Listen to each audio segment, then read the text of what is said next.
Apple's September event is likely going to give us a lot more pricing and release date details on Apple TV Plus, so this kind of relates to what's going on Tuesday, but I doubt it will be most of the event. But as a whole, I think Apple TV Plus has the potential to be one of Apple's biggest flops out of all the services they launched back in March, and for once in today's video, I don't think there's gonna be a lot of people disagreeing with me. Every time I think that, I always get a bunch of hate. So without further ado, here we go. Main issue with Apple TV Plus, I think, is the lack of a back catalog. What do most streaming services do? Whenever you see an ad for them on a website or before a YouTube video, they always advertise how much content they have on their subscription. Netflix always brags about how many movies and TV shows you can watch. Like endless entertainment, you could never possibly watch all of the content on Netflix, and then simultaneously, the exclusives, the originals produced by that streaming service, are usually like a bonus, because these are shows you've probably never heard of if you've never had that subscription service before. And the very bizarre approach Apple's doing with Apple TV Plus is betting on that one perk of most streaming services as their only content. They have created an entire new movie studio, and they're paying billions of dollars, yes, with a B, to lots of different famous directors and actors and movie producers so that they have a lot of well-known names on their site. But the thing is, no one knows if they like any of the 5 shows coming to Apple TV Plus. So it has a very, very tiny library from the get-go. And while they do look like high-quality shows, except for Wild Nights. Ugh, God, that trailer was so bad. No one has seen these before. And you know, that's usually a pretty good justification for people to subscribe to a new movie streaming service, is if they can see movies or TV shows that they know they like and know that that's what they're getting behind this paywall. They go, oh, Netflix has this movie or Netflix has this show. Then you get into the streaming service because it has things that you know about. And then while you're using that streaming service, you may check out the originals that are there, and those are meant as kind of the hooks to reel you in, but they're not supposed to be the primary reason you subscribe to a streaming service. There are services like HBO, but the thing is, HBO's been around for a long, long time, and a lot of people subscribe to their service because they were already watching shows that HBO was producing, and they have a long track record of producing content that people are interested in. So if people want to make the Apple TV Plus comparison as well, they're trying to do what HBO did. Also consider how much people were subscribing to HBO literally just for Game of Thrones, and as soon as that ended, HBO kind of is in big trouble now. A lot of people are considering canceling their subscriptions now that their primary show is no longer there. The thing is, Apple TV Plus doesn't have that primary show. There's been mixed feedback on a lot of the trailers we've seen so far, and the best reaction we can possibly get out of everybody looking at all these trailers is, oh, that looks interesting. Like the space show, you know, where Russia gets to the moon first. It's like, oh, that's an interesting idea. $10 a month, though, that's a lot more than just an interesting idea. The whole reason most streaming services out there have lots and lots of shows and movies is because people as a whole have lots of different tastes and lots of different interests. So what comedy may be really funny for one person could be really stupid for another. Some people want superhero movies, some people want drama, some people want chick flicks, some people want dark, scary horror movies. We all have different interests and tastes, and when there's such a limited library to choose from, that's how you know not that many people are going to warrant the $10 a month subscription. The other main issue I see with Apple TV Plus when you're launching with such limited content is most of the TV shows that they're launching, if they're like most TV shows out there, they can usually only afford to release 1 season or maybe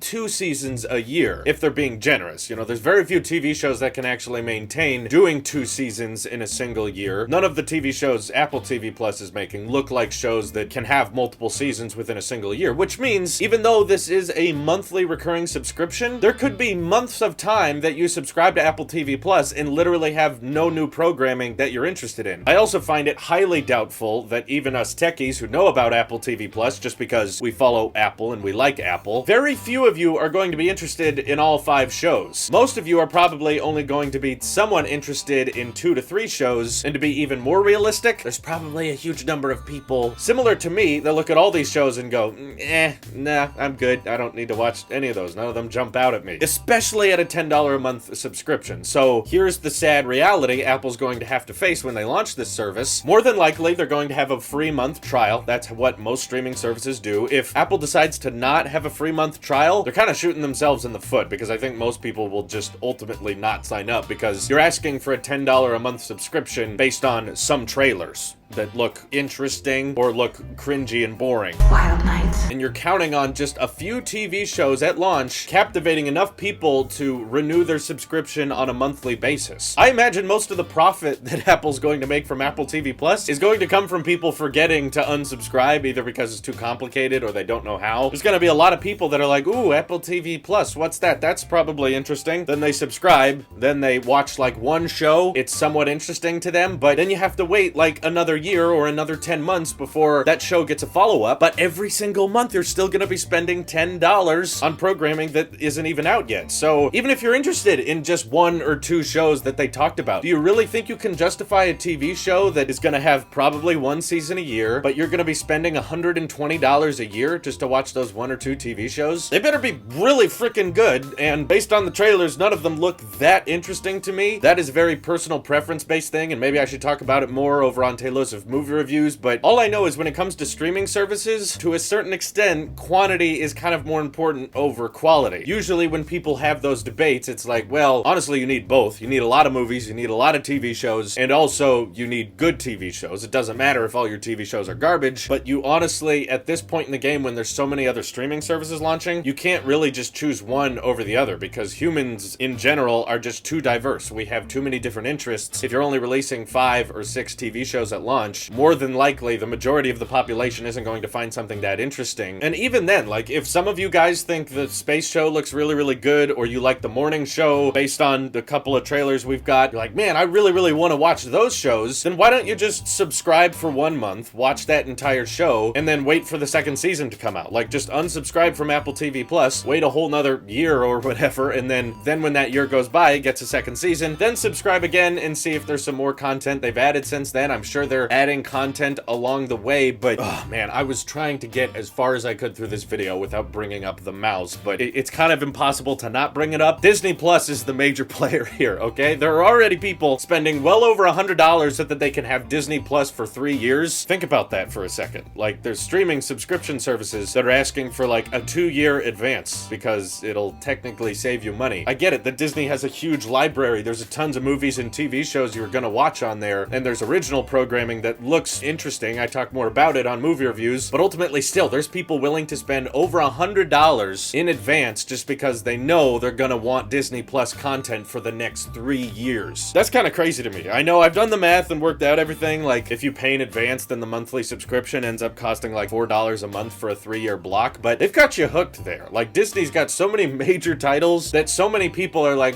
how much do I really use Netflix? Because they're seeing how affordable at $7 a month Disney Plus is, allowing for 4 people to be watching at the same time, all at 4K. Yeah, you guys probably know all about this. It's just, I wanted to get out as much as I could about Apple TV Plus without bringing up Disney Plus, but that's ultimately the last nail in the coffin, I think. If Apple TV Plus would have launched like 2 years ago when there maybe weren't as many streaming services as there are now, I could maybe see it succeeding. You know, not that many shows at first, but they're pouring a lot of money into them and they got a lot of talent working on them. Okay, maybe, yeah, people subscribe for $10 a month, something that could coexist with Netflix a little bit, more shows come out, Apple figures out which shows people like, and they continue paying for those and making those better, and then 2 years down the road, yeah, there's probably a bunch of shows that we know and love that Apple's producing, but the fact that they waited this long, and it's going to be launching very, very closely to Disney Plus, NBC's working on their own service, Netflix is pouring billions of dollars into original programming, plus they have a huge back catalog, there's Hulu originals now, Prime Video originals now, there's just so much of a foundation. I honestly think this is one of the things that Apple was just too late for. It's too late. If they would have worked out some contract with a lot of different movies that are available on iTunes and be able to stream those and have a fairly substantial back catalog and kind of pursue what Netflix did, then I think this would have been a different discussion. Like, I am a very, very loyal Apple Music subscriber. I subscribed to that service like the day they announced it, and I love it. They have such a huge catalog of music. Basically any song I can think of, I can always just look up and add to my library with Apple Music. It's a whole different ballgame with TVs and movies. It's not that simple. You can't just get all the distribution rights and start putting them on your service to stay forever. You notice how Netflix has like movies come on and go away? It's because it costs Netflix money to pay for the streaming rights of that content. But that's also kind of a good thing because it means that with Netflix, people will stay subscribed to it because they know that there's more movies and TV shows coming in, so they gotta watch those now while they're interested, and then the next month they go away. That kind of encourages the monthly subscription model, whereas Apple, I don't know if they're planning on on releasing these TV shows on a weekly basis, or they want to pull a Netflix and just release the whole season at once. Either way, though, it sounds kind of sucky. If they release the entire seasons at once and you can just binge them as much as you want, then someone could theoretically watch like all of the Apple TV Plus content within like 2 weeks. So if there's a free trial, you can literally watch all of the libraries available and then unsubscribe, and you will have spent no money, but you saw everything they produced. With Netflix, that would be, you know, near impossible. Same with Disney Plus. But if they decide to release things on a weekly basis, you're still going to have such little content at launch. Like, people subscribe for the first month for free or whatever, but now you only have 5 episodes, 5 pilots for each show. In the first week, people are subscribed, and then they're like, oh yeah, I guess I gotta come back here next week and remember that the new episode of the morning show goes up. Maybe they're gonna have push notifications bugging you. Hey, new episode of the morning show. Wild nights. No situation, no outcome of Apple TV Plus sounds good to me. It all just sounds like stupid, annoying waste of money. From a consumer standpoint and from Apple's standpoint, they spent $6 billion on Apple TV Plus. I imagine most of it went to Oprah, Steven Spielberg, J.J. Abrams. How do you think you get all these famous Hollywood people over to your service? Is it just by having a good idea? No, it's a